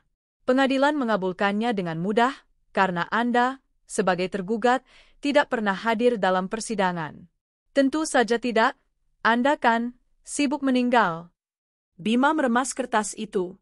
Secara hukum, kata Pak Haris, melangkah mundur ke mobilnya, Anda bukan lagi suaminya. Anda bukan lagi pemilik perusahaan. Dan Anda bukan lagi pemilik rumah ini. Anda tidak punya apa-apa lagi, Pak Bima. Pak Haris masuk ke mobil dan pergi, meninggalkan Bima yang berdiri mematung di depan istananya yang kini tersegel. Ponselnya berdering lagi. Vina. Bima mengangkatnya dengan tangan gemetar. Mas, kamu di mana? Ibu Wati baru dapat telepon dari bank.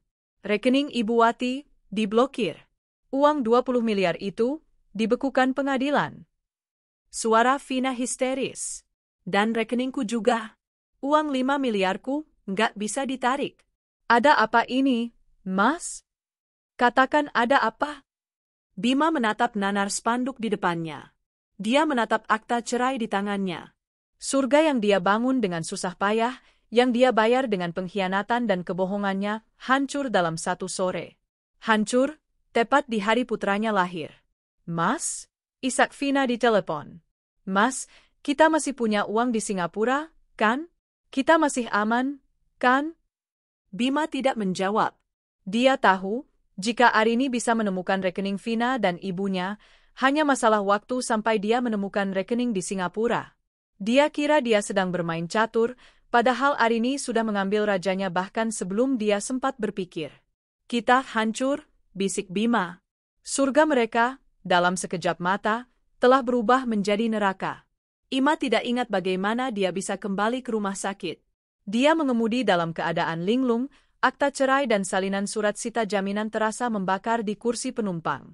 Setiap kata dari Pak Haris terngiang-ngiang di kepalanya, Anda bukan lagi suaminya. Anda bukan lagi pemilik perusahaan. Anda tidak punya apa-apa lagi. Saat dia mendorong pintu kamar VVIP, pemandangan di dalamnya terasa seperti lelucon yang kejam. Ibunya sedang menggendong bayi yang baru lahir, sementara Vina sibuk di ponselnya, mungkin sedang mencari tas bermerek baru untuk merayakan kelahiran putranya. Mas? Vina menyapanya, senyumnya masih ada, meski sedikit cemas. Bagaimana? Kamu sudah usir orang-orang itu, kan? Pasti salah alamat. Bima, kenapa wajahmu pucat begitu? Bu Wati bertanya, insting keibuannya merasakan ada yang tidak beres. Bima tidak menjawab. Dia berjalan ke ranjang Vina dan melemparkan berkas-berkas itu ke atas selimut sutra. Apa ini? Vina mengambilnya dengan bingung. Bu Wati mendekat, menyerahkan bayi itu ke boksnya, dan ikut membaca dari balik bahu Vina. Vina membaca judulnya dulu, Akta Cerai. Cerai? Bisiknya, menatap Bima. Apa maksudnya ini? Lalu matanya beralih ke dokumen kedua. Sita jaminan.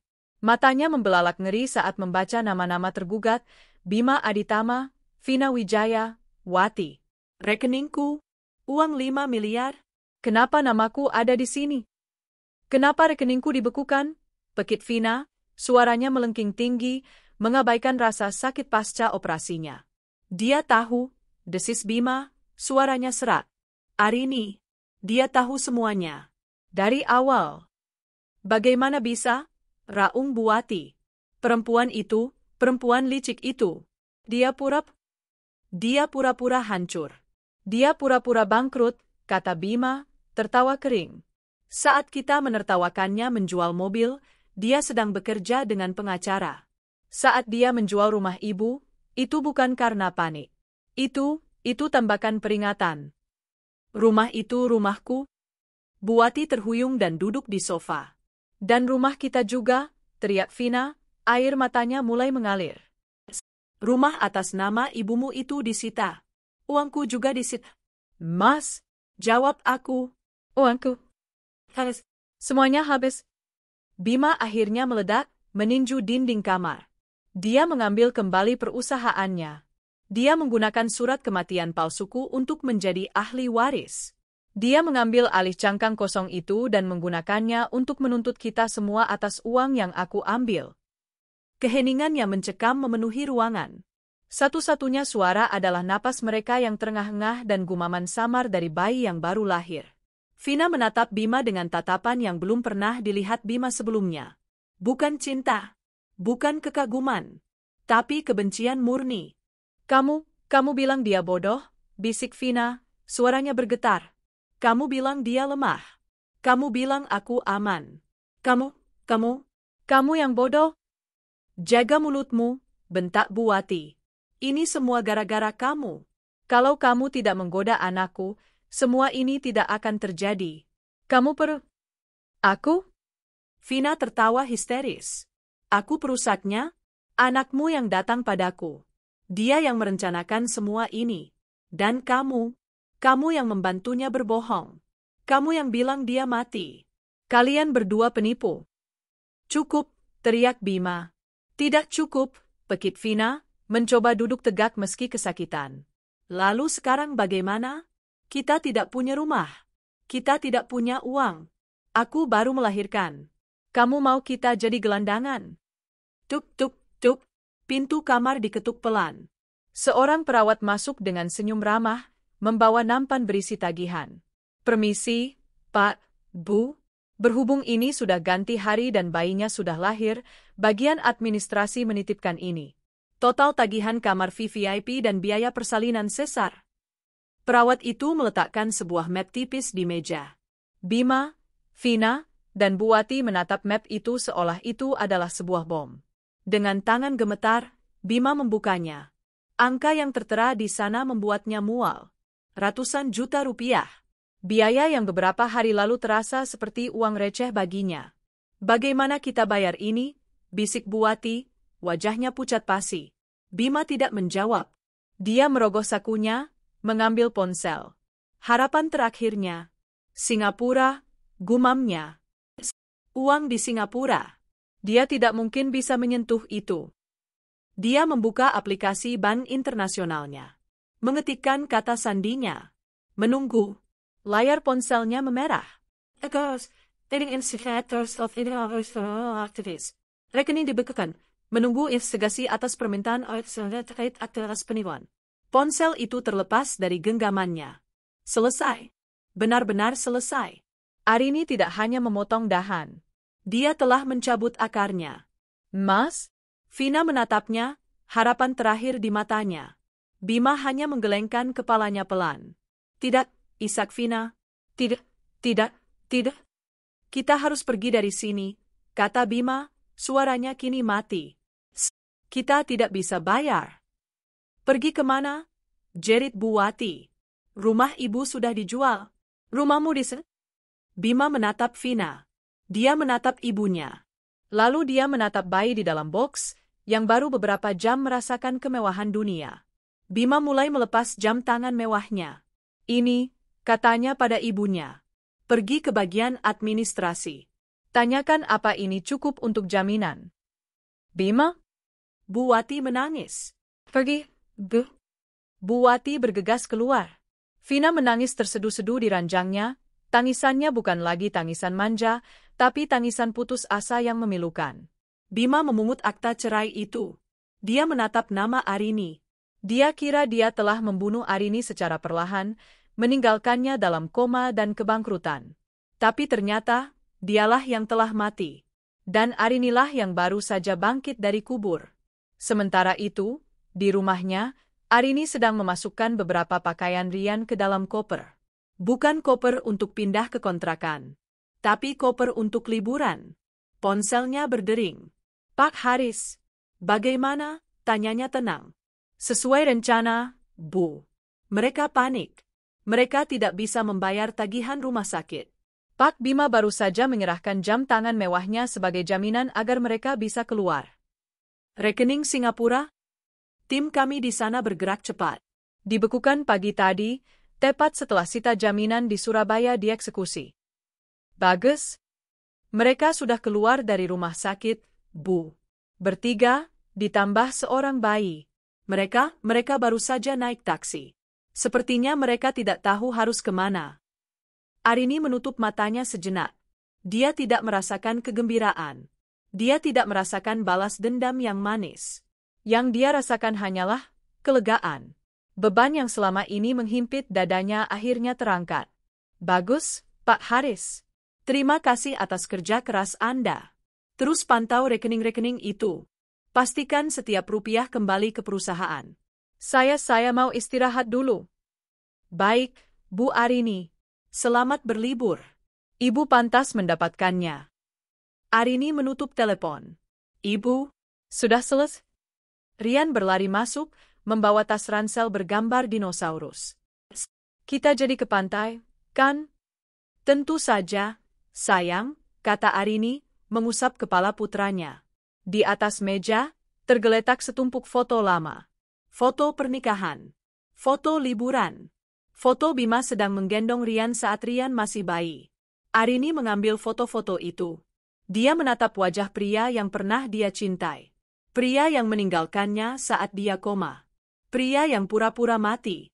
Pria yang kini menjadi gelandangan bersama keluarga barunya. Dia tidak merobeknya. Dia tidak membakarnya. Dia hanya berjalan ke kotak barang bekas di sudut ruangan, mengangkat tumpukan majalah lama, dan meletakkan foto-foto itu di bagian paling bawah. Dia menutup kotak itu. Dia menutup buku itu. Ayo, Rian, katanya, senyum tulus pertama dalam berbulan-bulan terbit di wajahnya. Kita mulai kehidupan baru kita. Taksi itu melaju menembus senja kota Surabaya. Di dalamnya, keheningan terasa lebih memekakkan daripada tangisan bayi yang baru lahir. Vina telah berhenti menangis histeris. Kini ia hanya terisak pelan, memeluk erat buntalan kain berisi putranya.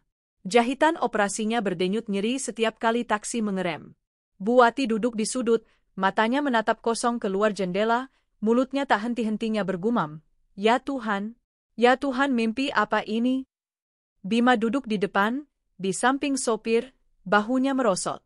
Dia, yang beberapa jam lalu adalah seorang raja, kini tak lebih dari seorang buronan. Tujuannya kemana, Pak? Tanya sopir taksi untuk ketiga kalinya, mulai jengkel. Jalan saja dulu, balas Bima. Jalan kemana?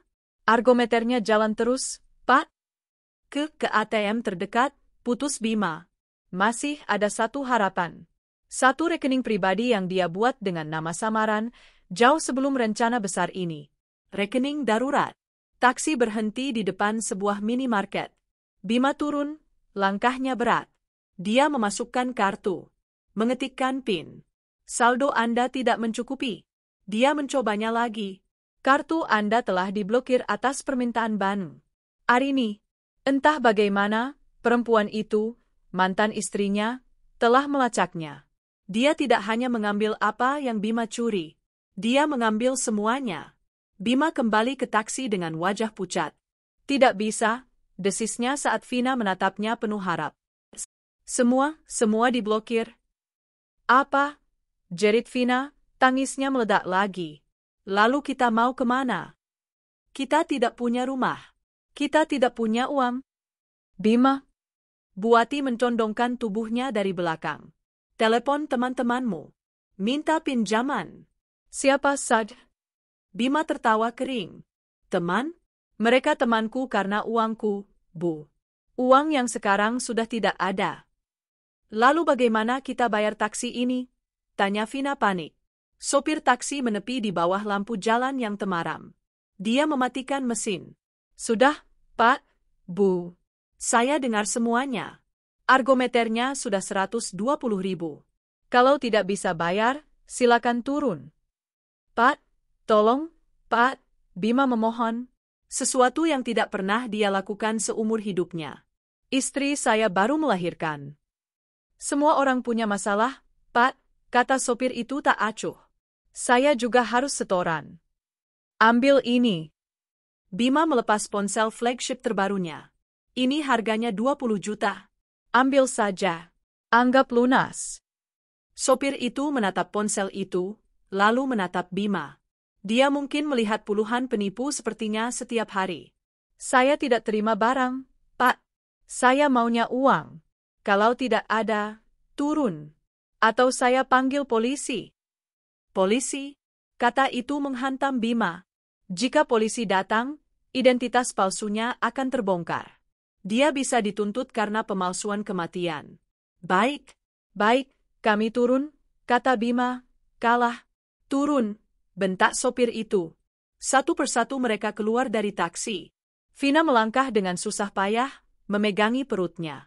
Buati mengomel tanpa henti. Bima adalah yang terakhir. Mereka terdampar di trotoar yang kotor, di depan deretan ruko yang sudah tutup. Taksi itu melesat pergi, meninggalkan mereka dalam kepulan asap knalpot. Malam itu datang dengan cepat. Udara Surabaya terasa panas dan lengket. Bayi Vina mulai menangis lagi, kali ini lebih keras. Dia lapar, isak Vina. Asinya gak keluar, Mas, dia lapar. Bima menatap putranya. Putra yang seharusnya menjadi ahli waris kerajaannya, kini menangis kelaparan di pinggir jalan. Buati duduk di lantai yang berdebu, tak peduli lagi pada harga dirinya. Aku mau pulang, ratapnya. Aku mau pulang ke rumahku. Rumahmu sudah dijual, Bu, bentak Bima, frustrasinya memuncak. Arini menjualnya. Kita tidak punya apa-apa. Mereka bertiga terdiam, hanya suara tangis bayi dan deru lalu lintas yang mengisi malam. Bima melihat ke seberang jalan. Sebuah warung nasi Padang sederhana masih buka. Bau gulai dan rendang melayang, membuat perut Bima yang kosong terasa perih. Dia menelan ludah. Menelan sisa-sisa harga dirinya yang terakhir. Tunggu di sini, katanya. Dia menyeberang jalan, masuk ke warung itu. Seorang ibu parubaya sedang membersihkan etalase. Bu? Bima memulai, suaranya serak. Saya minta sebungkus nasi. Saja. Istri saya di seberang, baru melahirkan. Bayinya kelaparan. Dompet saya ketinggalan. Ibu pemilik warung menatapnya curiga. Pakaian Bima mahal, tapi wajahnya wajah orang putus asa.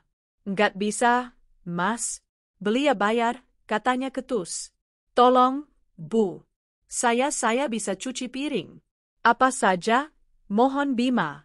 Ibu itu mendengus. Cuci piring? Piring sudah beres. Pergi sana, Mas. Jangan ganggu orang mau tutup. Bima diusir. Dia, Bima Aditama, yang biasa menghabiskan puluhan juta untuk sekali makan malam, kini diusir saat meminta sebungkus nasi. Dia kembali ke trotoar. Vina dan ibunya menatap penuh harap. Bima hanya menggelengkan kepala. Harapan itu padam. Vina menatap Bima dengan nanar. Bahkan sebungkus nasi pun kamu nggak bisa dapatkan, bisiknya, tak percaya. Kamu bilang aku akan jadi ratu. Lanjut Vina, suaranya kini dingin. Kamu bilang Arini bodoh. Kamu bilang kita akan hidup bahagia. Ini bahagia? Vina, diam. Vina menjerit, memukul-mukul dada Bima. Kamu menghancurkan hidupku. Aku benci kamu. Aku benci kamu. Bima hanya diam, membiarkan Vina meluapkan amarahnya. Dia tidak punya tenaga untuk melawan. Dia tidak punya apa-apa lagi. Kita harus bagaimana, Bima? Tanya Buati, tangisnya sudah kering. Bima menatap lampu jalan yang berkedip-kedip. Dia tidak tahu. Untuk pertama kali dalam hidupnya, dia benar-benar tidak tahu. Ratusan kilometer jauhnya, di sebuah resor mewah di tepi pantai, suara tawa anak kecil terdengar riang. Lagi, Bu. Ayo kejar ombaknya. Seru Rian, berlari di atas pasir putih yang lembut. Arini tertawa, mengejar putranya. Rambutnya tergerai, diterpa angin laut. Wajahnya, yang dulu pucat, kini mulai merona sehat. Hati-hati, sayang. Dia duduk di kursi malas, menyesap air kelapa muda. Dia baru saja mematikan ponselnya. Pak Haris sudah memberinya laporan terakhir. Ketiga buronan itu terakhir terlihat di terminal bus, mungkin mencoba kabur keluar kota. Itu tidak penting lagi. Yang penting adalah Rian. Yang penting adalah kebebasan ini. Dia melihat Rian berlari ke arahnya, memeluknya erat. Ibu, Rian sayang ibu. Rian senang sekali di sini. Arini memeluk putranya erat. Ibu juga sayang Rian. Sangat. Dia telah menutup buku lama itu. Dia tidak peduli lagi pada neraka yang sedang dijalani para pengkhianat itu. Karena dia, akhirnya, telah menemukan surganya sendiri. 1 tahun telah berlalu. 1 tahun sejak hari di mana sebuah taksi menurunkan 3 orang putus asa di trotoar Surabaya. 1 tahun sejak Arini dan Rian berlarian di pantai, merayakan kebebasan mereka. Di lantai 20 sebuah gedung pencakar langit di Jakarta, Arini berdiri di depan jendela kaca raksasa di ruang kantornya. Di bawah, kota terbentang sibuk, penuh energi. Ini adalah kantor pusat baru PT Gemilang Karsa. Perusahaan yang Bima tinggalkan sebagai cangkang kosong, kini telah ia bangun kembali dari puing-puing. Dengan bukti penggelapan yang dia miliki, Arini, melalui Pak Haris, berhasil membatalkan utang-utang fiktif yang diciptakan Bima. Dia menyuntikkan dana pribadinya yang tersisa, bekerja siang dan malam, merestrukturisasi total, dan memimpin dengan tangan yang kokoh. Dia bukan lagi Arini yang rapuh. Dia adalah seorang direktur utama. Pintu kantornya diketuk. Siap, Bu. Sandra masuk, kini menjadi mitra bisnis resminya yang mengelola divisi gaya hidup perusahaan. Di belakangnya, Pak Haris tersenyum, memegang map. Laporan kuartal ini, kata Pak Haris, meletakkannya di meja. Laba bersih naik 40%. Semua aset yang di Singapura sudah berhasil ditarik kembali. Kasus perdata terhadap Nona Vina dan Ibu Wati sudah final. Semua uang mereka, yang berasal dari perusahaan, telah disita dan dikembalikan ke kas perusahaan. Kerja bagus, Pak Haris, kata Arini, suaranya tenang dan penuh wibawa. Pak Haris berdeham, Pak Bima dan keluarganya mereka tidak pernah mengajukan banding. Mereka menghilang begitu saja. Itu sudah tidak penting lagi, kata Arini. Dia benar-benar tidak peduli. Dia telah melakukan apa yang perlu dia lakukan, mengambil kembali apa yang menjadi haknya dan hak Rian. Apa yang terjadi pada mereka setelah itu adalah konsekuensi yang harus mereka tanggung sendiri.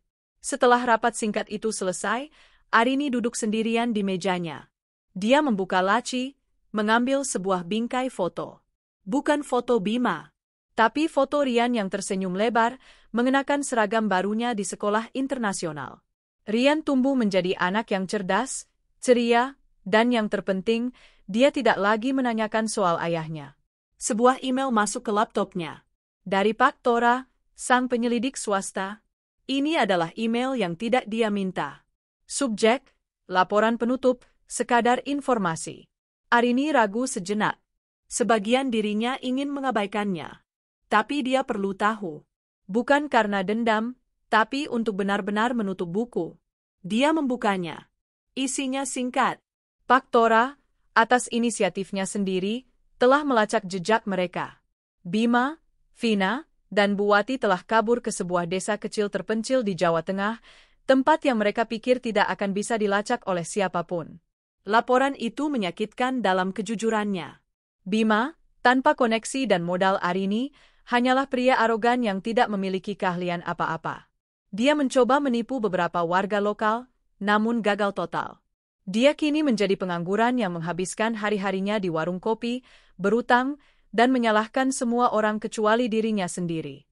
Bu Wati, yang terbiasa hidup dilayani, kini tinggal di rumah kontrakan petak yang sempit dan pengap. Stres dan rasa malu membuatnya sakit-sakitan. Dia menghabiskan hari-harinya mengomel dan meratapi nasibnya, menyalahkan Vina atas semua kehancuran ini. Dan Vina, nasibnya mungkin yang paling tragis. Kecantikannya luntur dengan cepat, terkuras oleh kemiskinan, kelelahan mengurus bayi, dan kebencian. Dia dan Bima bertengkar setiap hari, saling melempar caci maki. Surga yang dijanjikan Bima telah menjadi neraka yang paling buruk. Mereka terikat bersama bukan oleh cinta, tapi oleh kehancuran bersama. Di bagian bawah email, ada satu foto buram, diambil dari jarak jauh. Bima, kini kurus kering dan tampak jauh lebih tua, sedang berjongkok di depan rumah petak itu, merokok. Di pintu, Vina berdiri menggendong anak mereka yang tampak kurus, meneriaki Bima. Di sampingnya, Bu Wati duduk di kursi plastik, menatap kosong ke jalanan berdebu. Lihatlah kehancuran kalian. Arini menatap foto itu lama. Wajah-wajah yang dulu sangat dia kenal, satu dia cintai, satu dia hormati, kini begitu asing. Begitu menyedihkan. Dia tidak merasakan kemenangan. Dia tidak merasakan amarah. Dia hanya merasakan kasihan. Dan kemudian, tidak ada apa-apa. Dia memindahkan kursornya ke tombol hapus. Klik. Email itu hilang selamanya. Arini berdiri, merapikan blazernya. Dia melihat pantulannya di kaca. Seorang wanita kuat. Seorang ibu. Seorang penyintas. Ponselnya berdering. Nada dering khusus yang dia pasang untuk Rian. Halo, jagoan ibu. Sapanya, suaranya langsung berubah hangat. Ibu, sudah selesai kerjanya? Janji, ya. Es krim, suara Rian terdengar ceria di seberang. Arini tersenyum, senyum yang tulus dari hatinya. Tentu saja, sayang. Ibu sedang dalam perjalanan. Ibu jemput kamu sekarang. Dia mengambil tasnya, melangkah keluar dari kantornya yang megah. Dia tidak lagi melihat ke belakang. Kenangan tentang suami yang mengkhianatinya, yang pura-pura mati, dan mertua yang bersekongkol, telah dia kubur dalam-dalam. Jauh lebih dalam dari makam palsu manapun. Buku itu telah ditutup. Kini, yang ada hanya dia, Rian, dan masa depan cerah yang terbentang di hadapan mereka. 5 tahun kemudian, langit Jakarta sore itu berwarna oranye keemasan. Di sebuah penthouse yang lapang dengan pemandangan kota 360 derajat, suara tawa riang menggema. Ini bukan lagi rumah lama yang penuh kenangan pahit, melainkan istana baru yang Arini bangun di atas fondasi kekuatannya sendiri. Ibu, lihat, Om Haris membawakanku drone baru. Rian, kini seorang remaja laki-laki berusia 11 tahun yang tinggi dan tampan, berlari ke arah Arini. Ia baru saja merayakan kelulusannya dari sekolah dasar dengan nilai terbaik. Wajahnya cerah, matanya memancarkan kecerdasan dan, yang terpenting, kedamaian. Tak ada lagi bayang-bayang kebingungan atau ketakutan di matanya. Wah, canggih sekali, puji Arini, mengusap kepala putranya. Pak Haris, yang kini bukan hanya pengacara tapi sudah menjadi sahabat keluarga, tertawa. Dia pantas mendapatkannya. Selamat ya, jagoan. Om bangga padamu. Di sudut lain, Sandra sedang berbincang dengan beberapa rekan bisnis Arini, merayakan kesuksesan terbaru perusahaan. PT Gemilang Karsa kini menjadi salah satu pemain utama di industri garmen nasional, dengan 2 pabrik baru dan lini busana yang merambah pasar internasional. Arini, dalam balutan gaun sederhana namun elegan, adalah pusat dari semua itu. Dia bukan lagi janda yang berduka. Dia bukan lagi wanita yang tersakiti. Dia adalah Arini. Seorang ibu, seorang pemimpin, seorang pemenang. Kadang aku masih tidak percaya, bisik Sandra, menghampiri Arini di balkon, membawakan segelas jus. Melihatmu sekarang dan mengingatmu 5 tahun lalu. Kita, potong Arini lembut, tersenyum. Kita semua kuat, San. Kita hanya tidak tahu seberapa kuat sampai kita diuji. Pandangan Arini beralih pada Rian, yang sedang asyik menjelaskan cara kerja drone-nya kepada Pak Haris. Dia adalah segalanya. Seluruh perjuangan itu, sepadan. Buku tentang Bima, Bu Wati, dan Vina telah lama ia tutup.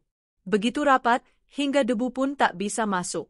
Di tempat lain, di sebuah kota kecil yang panas dan berdebu, di sebuah kios bensin eceran yang kumuh di pinggir jalan lintas provinsi, seorang pria kurus dengan kaos kotor sedang menuangkan bensin ke dalam botol bekas air mineral.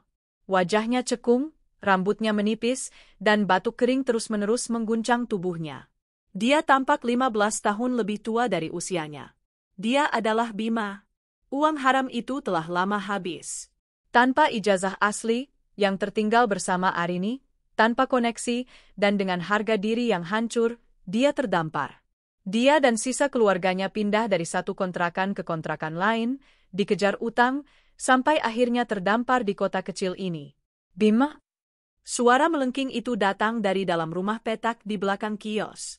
Vina keluar, menggendong seorang anak laki-laki kurus berusia 5 tahun, Dani. Vina yang dulu cantik dan modis kini sirna. Wajahnya kusam, penuh garis-garis kelelahan, dan matanya selalu menyiratkan kemarahan yang tak kunjung padam. Uang belanja mana? Beras habis. Susu Dani habis. Kamu mau anakmu mati kelaparan? Belum ada yang beli bensin hari ini, balas Bima ketus. Kamu pikir aku simpan uang? Itu urusanmu. Dulu kamu janji aku jadi ratu. Lihat aku sekarang. Aku seperti babu. Lebih buruk dari babu. Diam kamu, bentak Bima, amarahnya meledak. Ini semua juga gara-gara kamu. Gara-gara ibuku. Kalau kalian tidak serakah, kita tidak akan begini. Gara-gara kami. Kamu yang merencanakannya. Kamu penipu. Kamu pembohong. Pertengkaran itu adalah musik latar harian mereka.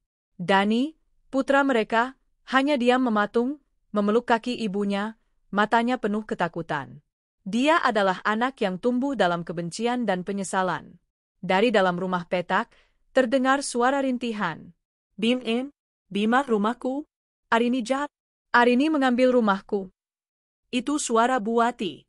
Dia terduduk di dipan kayu yang reyot. Akibat shock kehilangan segalanya, ditambah stres hidup dalam kemiskinan, pikirannya telah lama terguncang. Dia menghabiskan hari-harinya dalam linglung, bergumam tentang rumahnya yang telah dijual dan menantunya yang jahat, tanpa menyadari bahwa putranya lah akar dari semua kehancuran itu.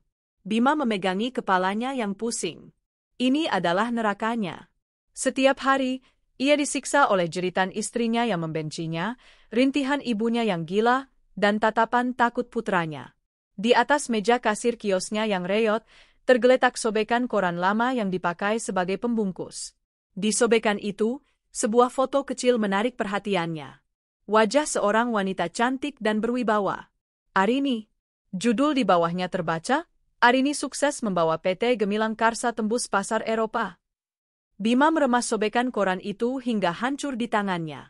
Dia menatap ke seberang jalan yang berdebu. Dia teringat hari di restoran itu.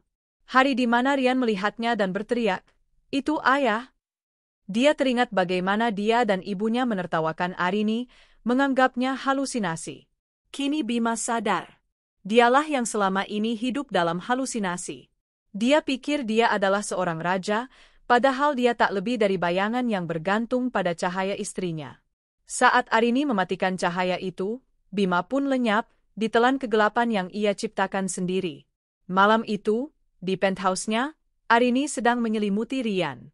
"Ibu," panggil Rian tiba-tiba, suaranya pelan. "Iya, sayang?" "Tadi di pesta, Om Sandra bilang aku hebat karena bisa kuat setelah kejadian dulu." Arini terdiam, tangannya berhenti bergerak.